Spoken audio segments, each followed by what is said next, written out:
We have reached the part of the podcast where we're talking some NASCAR, and who better to come on than Brandon, a.k.a. Boston Boy 83. Brandon, how you doing today?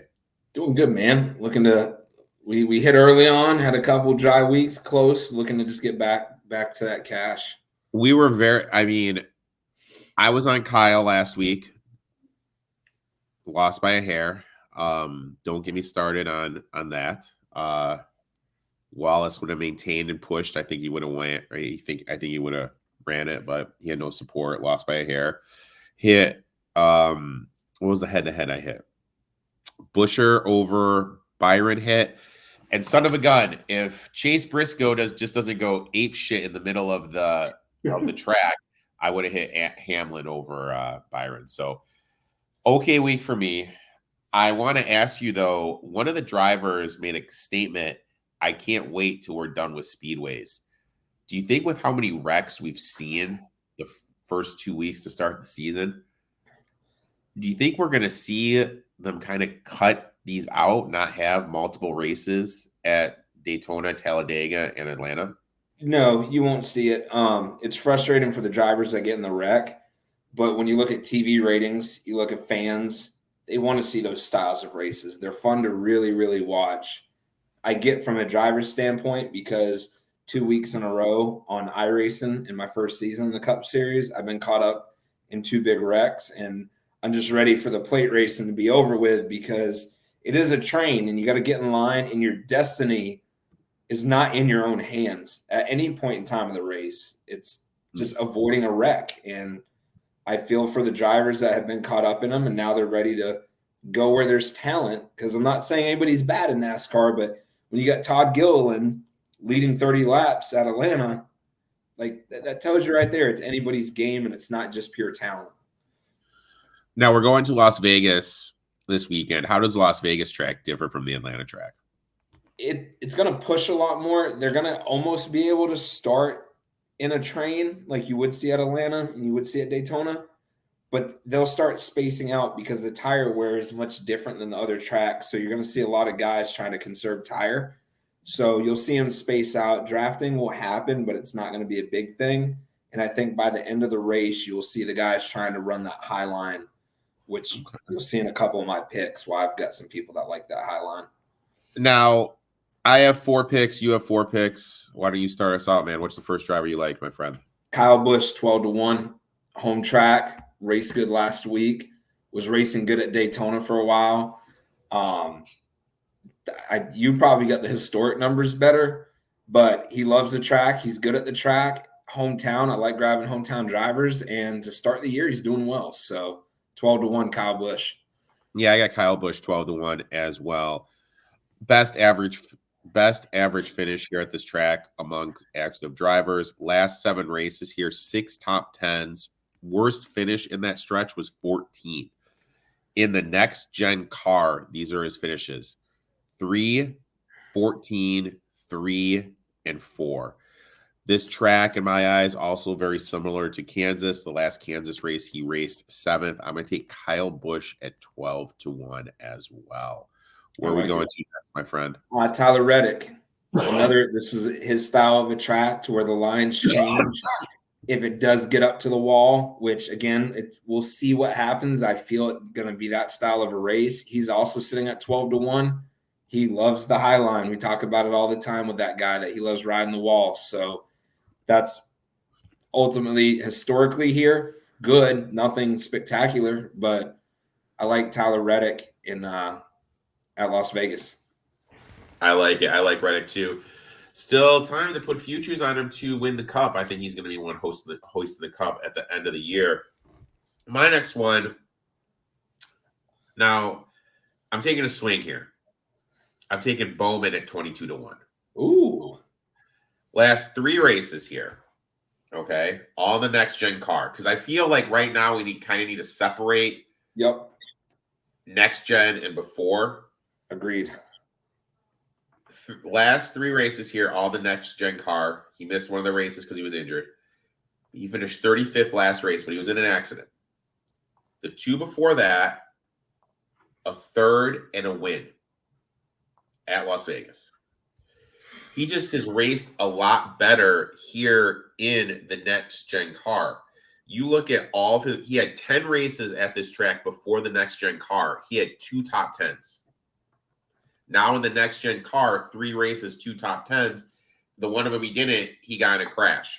Races similar to Kansas. His last 3 races at Kansas, 10, 4th, and 9th. I think because of that 35th place finish last year, I think is a little bit underpriced. So I'm going to take Bowman here at 22-1. I like that. I'm going to go back to my homer pick. I'm going to ride this for a while the odds are sitting here consistently. I'm going with Chase. There's nothing this year that says anything and nothing last year. He's been caught up in wrecks in both races. 14-1. We've gone on this, what now? Probably 4 or 5 years, and it's always been 7-1, 6-1, 8-1. You get to a road course, 350, all that. I'm sitting here looking at Las Vegas at 14-1, and I'm waiting for that breakthrough. We did this a couple years ago with Blaney, and we were able to hit on him a few times. Like, he's due. So I'm going to ride that he's due for a while I see the odds at 14-1 for Chase Elliott. I hope he doesn't do it here because my next bet, I'm going Ross Chastain over Chase Elliott. If he wrecks him, yeah. Chastain, 7th best finish at this track. Elliott, 15th best finish. Elliott, in the next gen car here, 32nd, 21st, and 9th. 0 laps led. And those results are with no accidents. So there's no shenanigans, no I didn't finish, no I got spun out stuff with those results. Chastain, he's got 4 races here because Elliott missed one of them last year. 5, 12, 2nd, and 3rd. He won segments in those races and combined led over 100 laps. I think this is another guy that we're getting at a discounted price. He's ran very good to start the year, historically good at this track. So I'm going to take him over Elliott, just in a nice little head-to-head. Yeah, I love how you threw that in right after I picked Chase. I greatly appreciate the positivity for anybody listening wanting to take my bet, but it's all funny. It's all good. I got a long shot driver that I'm probably going to throw out in multiple weeks. I love seeing this big of an odd. He is a rookie. He raced some cup races last year. He's in the number 4. It's Josh Berry, 250-1. He does not have the statistics to go for in the next gen car. But when he filled in last year for Chase, he raced great in the 9 car. So while I see a guy like that in a Stewart-Haas piece of equipment in that 4 car with that big of an odd, I'm going to grab him. And that you know how I like to do my long shots. It's more of a feeling than anything, but 250-1 for a Stewart-Haas driver who's been good in a next gen car while filling in. I like it. Yeah. That's big, Erik. 250 for somebody driving Harvick's car. Yeah, that's insane. I think he only has one. I think he raced here once for Elliott last year. I think so as well. So, good car, knows how the track runs. So yeah, I kind of like that. I think he's worth a shot. My last one, and I'm going another head-to-head. For me, it's always going to be a couple win bets, and I'm going to be looking to take these head-to-heads or 10-1s. Or, sorry, top 10s. I'm taking Keselowski over Logano. Keselowski, 8th best average finish compared to Logano's 13th best average finish. Logano did win here in 2022, but let's take that one out. And he's really struggled here. And in that, you mentioned Todd Gilliland and how Todd Gilliland led 30 laps in Atlanta. Well, the race that Logano won here, he led 32. So it was one of those freaky race type things that he won. It wasn't a dominant performance, but was able to gut out a win. So you take out that finish, his finishes here in the next gen car, 12, 36, and 14. So nothing to really write home about. Flip side, Brad, 14, 17, 17, 24. and he led more laps in last year's race here that he should have won. Correct. Than Logano did when he won the race in his one. Also, Brad, he runs pretty good at intermediate tracks. I think we're getting Logano. Look, Logano's got his stuff that he's really good at, but I don't think this track at Las Vegas is one of them. So I'm going to take a stand against them. So I'm going to take Kozlowski over Logano. I'm going to add one while we're at it because I just looked at Josh Berry's career stats in the Cup car. He's got 12 races, and he's got 4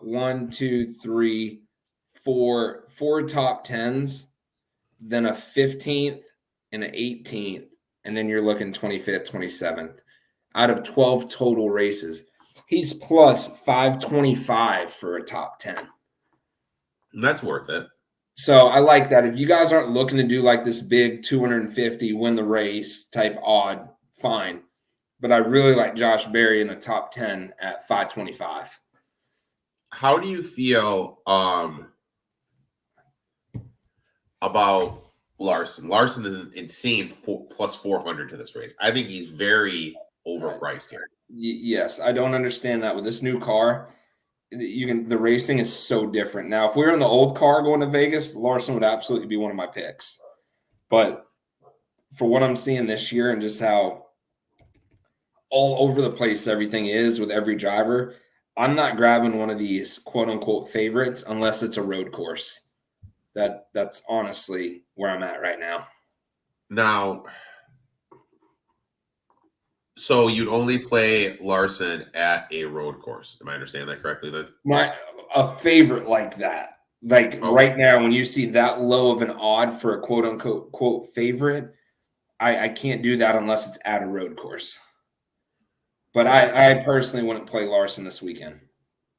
All right. Now, the flip side to that, Larson can go out and win any single week, no matter what track it is. He's that good. But it's just the odds aren't high enough for me on that. So we're going to start doing this. We're going to share the screen real quick. And we're going to be pulling up the Prize Pick. This is always kind of fun. Prize Pick is offering starting position. So I'm just going to read these off.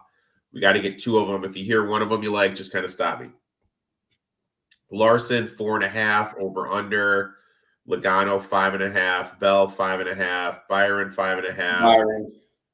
Byron, is he going to be over or under the 5.5 position? And when you say, so if it's over, I think he's going to start in the top 5. And then he'd be less. Then he'd be under. Yes. So you're saying Byron under 5.5. Kyle Busch, 6.5. Reddick, 7.5. Truex, Chastain are both 8.5. Blaney, 9.5. Chase, 10.5. Bubba, 12.5. Alex Bowman, 14.5. Which 2 of these would you play together? I like Alex less than. Less than Alex, okay. Or Bubba less than, because he's been consistently good in qualifying. Okay. Well, I mean, if you guys are listening, you want to watch, you want to watch. You want to do it, you can do Byron under 5.5, Bubba under 12.5, and Alex Bowman under the 14.5. Guys, Prize Picks has this stuff. If you're not using it, I suggest you start using it. Last week, they actually had fantasy points. So they had fantasy points, which was actually kind of nice. Brandon, why don't you tell everyone where they can find you on social media, how you did in your last race Tuesday night, and when your next race is, my friend? Boston Boy 83, Instagram, Twitch, Twitter. We wrecked out again in Vegas. We were getting ready to come to pit road. Caution came out, and there was a bunch of smoke and a car at the bottom of the track. And historically, they say go where the smoke is because the car shouldn't be there anymore. And there's a car just parked right in the middle of the track toward my right front. So 2 weeks in a row. They weren't DNS. They just weren't good finishes. So on to Vegas, getting ready to regroup. It will be Tuesday night. I'll post the link. Erik will post the link. And see if we can just kind of turn this page a little bit. I'll be there, my friend. Hopefully you can get it done, and hopefully you can cash some winners. And we'll talk next week, my friend. Awesome. Good luck, everybody. Thanks, Erik.